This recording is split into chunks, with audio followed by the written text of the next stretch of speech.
আপনারা অনেকে বাইন বোর্ডটা নিয়ে কথা বলছিলেন যে এটা পেমেন্ট করবে কি না। 6 তারিখে হয়তো এদের লিস্টিং, এরা যেহেতু 6 তারিখের লিস্টিং একটা আপডেট দিছে। তো আমি বাইনের মধ্যে যাচ্ছি কিভাবে আপনারা এখানে ওয়ালেটটা বাইন্ড করবেন। আপনাদের টন কিপার ওয়ালেট কিংবা মাইটন ওয়ালেট এখানে বাইন্ড করতে পারবেন, অন্য কোনো ওয়ালেট বাইন্ড করার প্রয়োজন নাই। তো এখানে আপনারা চলে যাবেন আপনাদের বাইন্ড বটে, যাওয়ার পরে যে স্টেক অপশনটাতে যাবেন। স্টেক অপশনটাতে যাওয়ার পরে এই যে নিচে দেখেন এখানে আপনাদের এই যে আমার যেমন একটা ওয়ালেট কানেক্ট করা আছে, ইউকিউসিও শেষে যে কিউএসকে এরকম এই জায়গায় কানেক্ট ওয়ালেট দেখাবে। এখান থেকে আপনারা টন কিপার কিংবা আপনাদের মাইটন ওয়ালেটটা এখানে অ্যাড করে নেবেন। যদিও এই প্রজেক্টটা তেমন ব্যাকএন্ডে কেউ নাই, অন্যান্য তেমন এক্সচেঞ্জার, তবে গেটডটায় এখানে লক্ষ্য করা যাচ্ছে।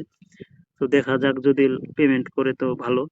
তো যারা যারা এখানে কাজ করছেন সবাই ওয়ালেটটা কানেক্ট করার চেষ্টা করেন। আর যেহেতু এরা আজকে 6 তারিখ 12টা ইউটিসি মানে বাংলাদেশ সময় সন্ধ্যা 6টার দিক পেমেন্ট করার কথা, বাকি আপ দিব সন্ধ্যা 6টার পর। তো আপনারা এখানে ওয়ালেটটা কানেক্ট করে রাখেন আপাতত।